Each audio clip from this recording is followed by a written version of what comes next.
ಕಷ್ಟಪಟ್ಟು ಬೆವರು ಸುರಿಸಿ ರಕ್ತ ಬಸಿದು ಕೆಲಸ ಮಾಡುವಂಥ ದುಡಿಯುವಂಥ ರೈತರಿಗೆ ಸೇರಬೇಕಾಗಿದ್ದಂಥ ಯೂರಿಯಾ ಅಕ್ರಮವಾಗಿ ಸಾಗಾಟ ಮಾಡಿ ಕಾಳಸಂತೆಯಲ್ಲಿ ಯಾರದೋ ಪಾಲಾಗ್ತಾ ಇದೆ. ರೈತರಿಗೆ ಹಂಚಬೇಕಾಗಿದ್ದಂಥ ಯೂರಿಯಾವನ್ನ ಡಿಆರ್ಐ ಅಧಿಕಾರಿಗಳು ವಶಪಡಿಸಿಕೊಂಡಿದ್ದಾರೆ. 200 ರೂಪಾಯಿ ಯೂರಿಯಾ 1500 ರೂಪಾಯಿಗೆ ಮಾರಾಟ ಆಗ್ತಾ ಇದೆ. ನೆಲಮಂಗಲದ ಗೋಡೌನ್ ಮೇಲೆ ಡಿಆರ್ಐ ಅಧಿಕಾರಿಗಳು ದಾಳಿ ಮಾಡಿದ್ರು. ದಾಸನಪುರ ಹೋಬಳಿ ಶಿವನಪುರ ಶೆಡ್ ಮೇಲೆ ರೇಡ್ ಮಾಡಿ ಬರೋಬ್ಬರಿ 2000 ಕೆಜಿ ಯೂರಿಯಾವನ್ನ ಅಧಿಕಾರಿಗಳು ವಶಕ್ಕೆ ಪಡ್ಕೊಂಡಿದ್ದಾರೆ.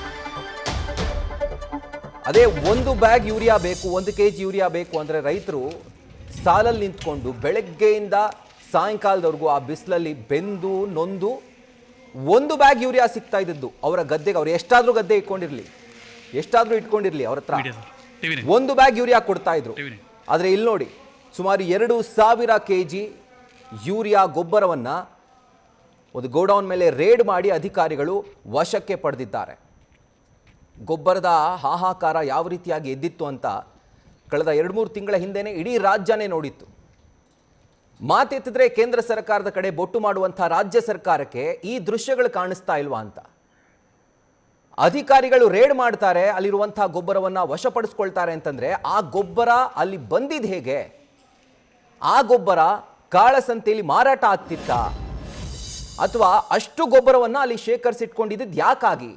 ಈ ಎಲ್ಲಾ ಪ್ರಶ್ನೆಗಳಿಗೆ ಸರ್ಕಾರವೇ ಉತ್ತರ ಕೊಡಬೇಕು, ಅಧಿಕಾರಿಗಳು ಉತ್ತರ ಕೊಡಬೇಕು. ಡೀಟೇಲ್ಸ್ ಅನ್ನ ಕೊಡ್ತಾ ಹೋಗ್ತಾರೆ ನಮ್ಮ ಪ್ರತಿನಿಧಿ ಶಿವಕುಮಾರ್. ಇದರ ಕುರಿತಾಗಿ ಶಿವಕುಮಾರ್, ಏನಿದು ಪ್ರಕರಣ ಅಂಡ್ ಅಷ್ಟು ಪ್ರಮಾಣದ ಗೊಬ್ಬರವನ್ನ ಶೇಖರಿಸಿಟ್ಕೊಂಡಿದ್ದದ್ದು ಯಾರ ಹೆಸರಿನ ಗೋಡೌನ್ ನಲ್ಲಿ? ರಾಹುಲ್, ಬೆಂಗಳೂರಿನ ಮಾದನಾಯಕನಹಳ್ಳಿ ಪೊಲೀಸ್ ಠಾಣಾ ವ್ಯಾಪ್ತಿಯ ಅಡಕಮಾರನಹಳ್ಳಿ ಬಳಿ ಬರುವಂತಹ ಶಿವನಪುರ ಶೆಡ್ ನಲ್ಲಿ ಈ ಒಂದು ಮೆಗಾ ರೇಡ್ ಅನ್ನ ಆಗಿರುವಂತದ್ದು. ಅದು ಕೂಡ ಇಲ್ಲಿ ಗಮನಿಸಬೇಕಾಗಿರುವಂತಹ ವಿಚಾರ. ಇದು ದಾಳಿಯನ್ನ ಮಾಡಿರುವಂತದ್ದು ಕೇಂದ್ರೀಯ ತನಿಖಾ ಸಂಸ್ಥೆ ಆಗಿರುವಂತಹ ಡಿಆರ್ಐ ನ ಅಧಿಕಾರಿಗಳು, ಡೈರೆಕ್ಟರೇಟ್ ಆಫ್ ರೆವಿನ್ಯೂ ಇಂಟೆಲಿಜೆನ್ಸ್ ನ ಅಧಿಕಾರಿಗಳು ದಾಳಿಯನ್ನ ಮಾಡಿ ಬರೋಬ್ಬರಿ 4000 ಚೀಲ ಯೂರಿಯಾವನ್ನ ಸೀಸ್ ಅನ್ನ ಮಾಡಿರುವಂತದ್ದು. ಬರೋಬ್ಬರಿ 180 ಟನ್ ಯೂರಿಯಾ ಅನ್ನೋದು ಸದ್ಯಕ್ಕೆ ಗೊತ್ತಾಗ್ತಿರುವಂತದ್ದು. ಕೇಂದ್ರ ಸರ್ಕಾರ ಕೇವಲ 266 ರೂಪಾಯಿಗಳಿಗೆ ರೈತರಿಗೆ ತಲುಪಿಸಲಿಕ್ಕೆ ರಾಜ್ಯದ ಕೃಷಿ ಇಲಾಖೆ ಅಧಿಕಾರಿಗಳ ಮುಖೇನವಾಗಿ ರೈತರಿಗೆ ತಲುಪಿಸುವಂತ ಕೆಲಸವನ್ನ ಕೇಂದ್ರ ಸರ್ಕಾರ ಮಾಡುತ್ತೆ. ಇದರ ಅಸಲಿ ಬೆಲೆ 2056 ರೂಪಾಯಿ. 2056 ರೂಪಾಯಿ ಬೆಲೆಯ ಯೂರಿಯಾವನ್ನ ರೈತರಿಗೆ ಸಬ್ಸಿಡಿಯನ್ನ ಕೊಟ್ಟು ಪ್ರಧಾನಮಂತ್ರಿ ಸಬ್ಸಿಡಿ ಯೋಜನೆ ಅಡಿಯಲ್ಲಿ ರೈತರಿಗೆ ಕೇವಲ 2054 ರೂಪಾಯಿ ಬೆಲೆ ಬಾಳುವಂತ ಯೂರಿಯಾವನ್ನ ರೈತರಿಗೆ ಅನುಕೂಲವಾಗಲಿ ಅಂತೇಳಿ 266 ರೂಪಾಯಿಗೆ ತಲುಪಿಸುವಂತ ಕೆಲಸವನ್ನ ಕೇಂದ್ರ ಸರ್ಕಾರ ಮಾಡಿರುತ್ತೆ. ಆದ್ರೆ ಅದನ್ನ ಆರೋಪಿಗಳು ಅಕ್ರಮವಾಗಿ ಶೇಖರಿಸಿಕೊಂಡು ಸುಮಾರು 800 ಟನ್ ಯೂರಿಯಾವನ್ನ ಅಕ್ರಮವಾಗಿ ಶೇಖರಿಸಲಾಗಿದೆ. ಅದರಲ್ಲೂ ಪ್ರಮುಖವಾಗಿ ಈ ಒಂದು ಗೋಡೌನ್ ಏನ್ ರೇಡ್ ಆಗಿದೆ, ಇದು ತಜೀರ್ ಖಾನ್ ಯೂಸುಫ್ ಎಂಬುವರು ಇದೊಂದು ಗೋಡೌನ್ ಏನಿದೆ ಇದನ್ನ ಕಳೆದ 6 ತಿಂಗಳಿಂದ ಬಾಡಿಗೆಯನ್ನ ಪಡ್ಕೊಂಡಿದ್ದು. ಜೊತೆಗೆ ಇದು ಸಲೀಂ ಖಾನ್ ಅನ್ನೋರಿಗೆ ಸೇರಿರುವಂತ ಜಾಗ ಅನ್ನೋದು ಸದ್ಯ ಪೊಲೀಸರ ಪ್ರಾಥಮಿಕ ವಿಚಾರಣೆಯಲ್ಲಿ ಗೊತ್ತಾಗ್ತಿರುವಂತದ್ದು. ಪ್ರಮುಖವಾಗಿ ಇಲ್ಲಿ ದಾಳಿಯನ್ನ ಮಾಡಿರುವಂತದ್ದು ತಮಿಳುನಾಡು ಮೂಲದ ಡಿಆರ್ಐ ಅಧಿಕಾರಿಗಳು ಅನ್ನೋದು ಗೊತ್ತಾಗ್ತಿರುವಂತದ್ದು. ಅಂದ್ರೆ ಕೇಂದ್ರ ಸರ್ಕಾರ ಕೊಡುವಂತಹ ಸಂದರ್ಭದಲ್ಲಿ 45 ಕೆಜಿ ತೂಕದ ಯೂರಿಯಾವನ್ನ ರೈತರಿಗೆ ಕೊಡುವಂತ ಕೆಲಸವನ್ನ ಮಾಡುತ್ತೆ. ಅದು ಕೂಡ ಕೇವಲ 266 ರೂಪಾಯಿಗಳಿಗೆ. ಆದ್ರೆ ಆರೋಪಿಗಳು ಅಕ್ರಮವಾಗಿ ಸುಮಾರು 800 ಟನ್ ಯೂರಿಯಾವನ್ನ ಅಕ್ರಮವಾಗಿ ಇಲ್ಲಿ ತಂದು ಶೇಖರಿಸಿಕೊಂಡು ಕೇಂದ್ರ ಸರ್ಕಾರದಿಂದ ಬರ್ತಿದ್ದಂತ ಚೀಲಗಳೇನಿರುತ್ತೆ 45 ಕೆಜಿ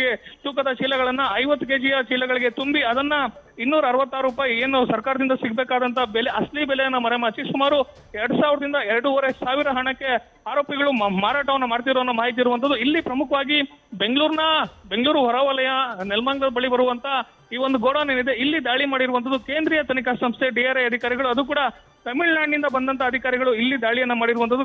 ಕಳೆದ 3-4 ತಿಂಗಳುಗಳಿಂದಲೂ ಕೂಡ ಮಾಹಿತಿಯನ್ನ ಕಲೆ ಹಾಕಿ ಇವತ್ತು ದಾಳಿಯನ್ನ ಮಾಡಿರುವಂತದ್ದು. ಸದ್ಯಕ್ಕೆ ಸಿಕ್ಕಿರುವಂತಹ ಮಾಹಿತಿ ಪ್ರಕಾರ ಘಟನೆಗೆ ಸಂಬಂಧಪಟ್ಟಂತೆ ಗೋಡೌನ್ ಅನ್ನ ಸೀಸ್ ಮಾಡಿ ಅಲ್ಲಿದ್ದಂತ 800 ಟನ್ ಯೂರಿಯಾವನ್ನ ಸೀಸ್ ಮಾಡ್ಕೊಂಡಿದ್ದಾರೆ. ಆದ್ರೆ ಪ್ರಕರಣಕ್ಕೆ ಸಂಬಂಧಪಟ್ಟಂತೆ ಇದುವರೆಗೂ ಯಾರನ್ನು ಕೂಡ ವಶಕ್ಕೆ ಪಡೆಯುವಂತ ಕೆಲಸವನ್ನ ಡಿಆರ್ಐ ಅಧಿಕಾರಿಗಳು ಮಾಡಿಲ್ಲ.